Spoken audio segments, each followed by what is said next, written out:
हर हर महादेव। भाद्रपद मास के शुक्ल पक्ष की तृतीया तिथि को हरतालिका तीज का व्रत रखा जाता है। आइए जानते हैं हरतालिका तीज की व्रत विधि और पूजा का शुभ समय क्या रहेगा।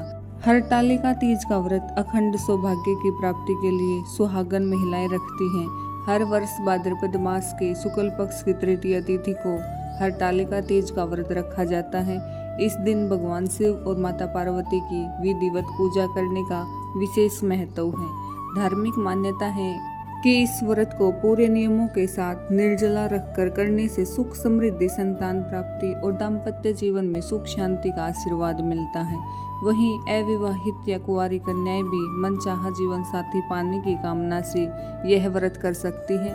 आइए अब जानते हैं हरतालिका तीज 2025 में किस दिन मनाई जाएगी। हिंदू पंचांग के अनुसार भाद्रपद मास के शुक्ल पक्ष की तृतीया तिथि 25 अगस्त को दोपहर में 12:35 पर शुरू होगी और जो 26 अगस्त को दोपहर 1:55 पर समाप्त होगी।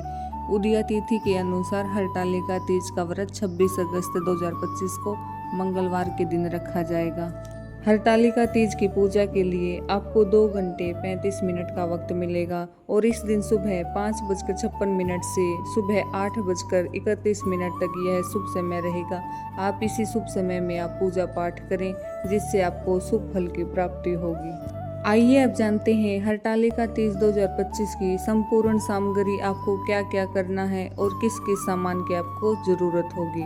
मिट्टी का एक कलश, गणेश जी की मूर्ति या तस्वीर, रेत या काली मिट्टी जिसमें माता पार्वती और शिव जी की मूर्ति बनाने के लिए लकड़ी का पाट या चौकी में बिछाने के लिए लाल या पीला कपड़ा, चौकी में चारों ओर बांधने के लिए केले के 2 पत्ते, नारियल, फूल, बेलपत्र, केले का पत्ता, समी पत्र, धतूरा फल, धतूरा के फूल, कलावा, अबीर, सफेद चंदन, कुमकुम, आक के फूल, एक जोड़ी जनेऊ, फल, गाय का घी, सरसों तेल, कपूर, धूप दीप का दीपक, पंचामृत, मिठाई, तांबे या पीतल के लोटे में जल और 16 श्रृंगार जिसमें चुनरी, काजल, मेहंदी, चूड़ी, बिंदी, सिंदूर, बिछिया, महावर, कंघी, सीसा आदि माँ पार्वती को चढ़ाने हैं। के लिए एक नई हरे रंग की साड़ी भी आप इस दिन माता पार्वती को जरूर चढ़ाएं।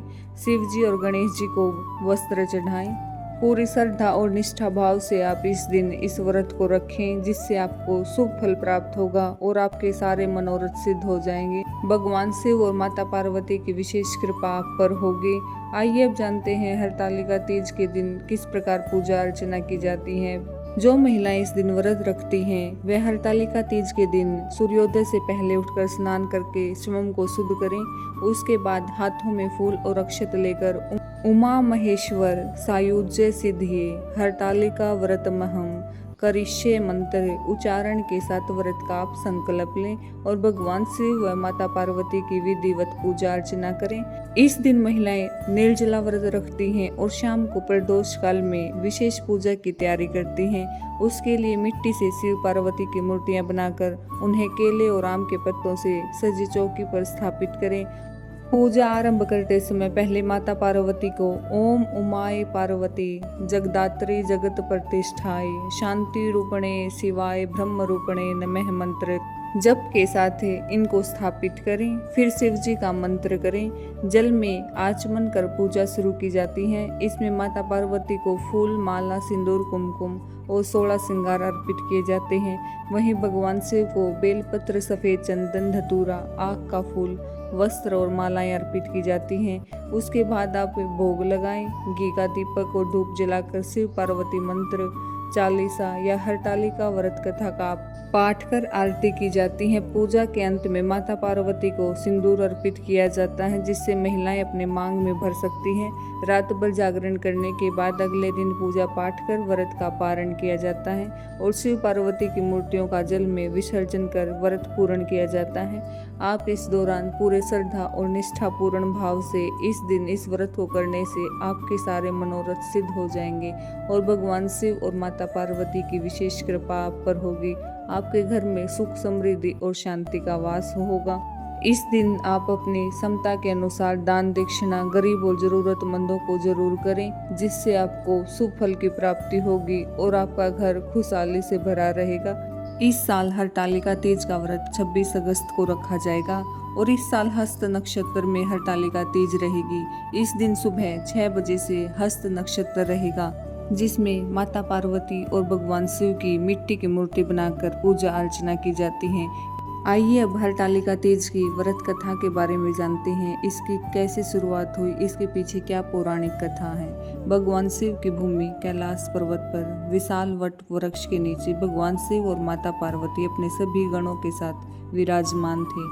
बलवान वीरभद्र, भृंगी, शरंगी और नंदी अपने अपने पैरों पर भगवान शिव के दरबार में खड़े थे। इस मौके पर महारानी पार्वती ने भगवान शिव से अपने मन की बात पूछनी चाही।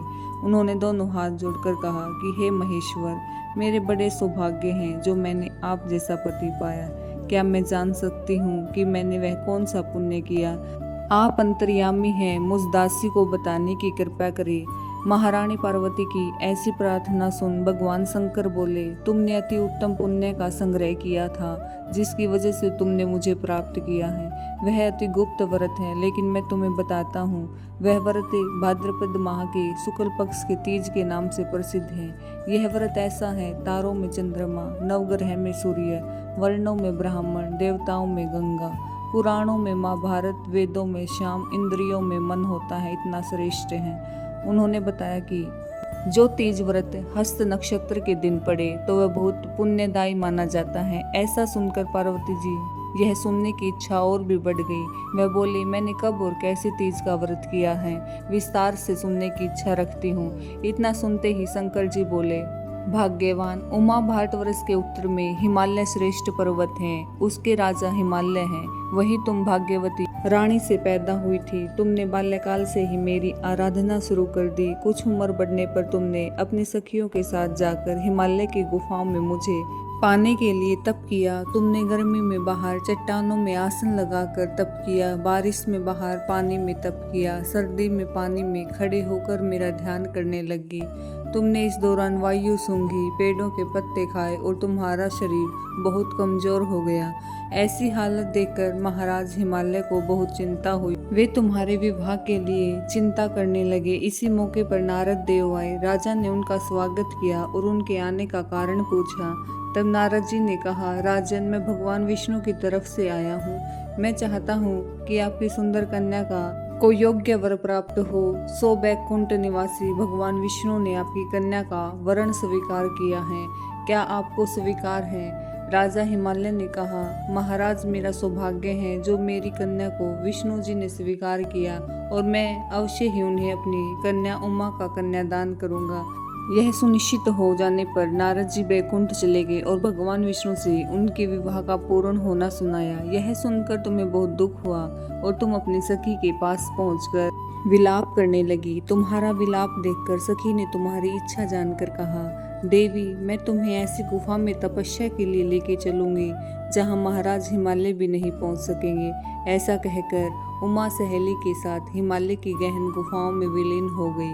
तब महाराज हिमालय घबरा गए और पार्वती को ढूंढने लगे और विलाप करने लगे कि मैंने विष्णु जी को वचन दिया है, वो कैसे पूरा हो सकेगा। ऐसा कहकर बेहोश हो गई। उस समय तुम अपनी सहेली के साथ ही गहन गुफा में पहुंच बिना अंजल और मेरे व्रत को आरंभ करके नंदी की बालू का लिंग बनाकर विविध फूलों में पूजन करने लगी। उस दिन भाद्र मास की तृतीया शुक्ल पक्ष हस्त नक्षत्र था। तुम्हारी पूजा के कारण मेरा सिंहासन हिल उठा और मैंने जाकर तुम्हें दर्शन दिए। वहां जाकर मैंने तुमसे कहा, हे देवी, मैं तुम्हारे व्रत और पूजन से अति प्रसन्न हूँ। तुम मुझसे अपनी इच्छा मांग सकती हो। इतना सुन तुमने लज्जित भाव से प्रार्थना की कि आप अंतर्यामी हैं, मेरे मन के भाव आपसे छिपे नहीं हैं, आपको पति रूप में पाना चाहती हूँ। इतना सुनकर मैंने तुम्हें तथास्तु का वरदान देकर अंतर ध्यान हो गया। उसके बाद तुम बालों से मूर्ति विसर्जित करने नदी पर गई। जहाँ नदी तट पर तुम्हारे पिता से तुम्हारी मुलाकात हुई, वे तुमसे मिलकर रोने लगे कि तुम इतने भयंकर वन में, जहाँ सिंह सांप निवास करते हैं, जहाँ मनुष्य के प्राण संकट में हो सकते हैं, वहाँ तुम क्यों गई? ऐसे पिता के घर जाने के निवेदन पर तुमने कहा कि पिताजी, आपने मेरा विवाह भगवान विष्णु जी के साथ स्वीकार किया है, इस कारण मैं वन में रहकर अपने प्राण त्याग दूंगी। तब वे बोले, शोक मत करो, मैं तुम्हारा विवाह भगवान विष्णु के साथ कदापि नहीं करूंगा, उन्हीं सदाशिव के साथ करूंगा। उसके बाद महाराज हिमालय ने रानी मैना सहित खुश होकर मेरा और तुम्हारा विवाह कराया। इस प्रकार भगवान शिव और माता पार्वती का विवाह हुआ और जो भी इस व्रत को करता है उनके सारे मनोरथ सिद्ध होते हैं। भगवान शिव और माता पार्वती की विशेष कृपा अपने भक्तों पर होती है जो आपकी सभी मनोकामनाएं पूर्ण करते हैं। हरतालिका तीज की आप सभी को हार्दिक शुभकामनाएं। भगवान शिव और माता पार्वती की आप पर विशेष कृपा हो। हर हर महादेव।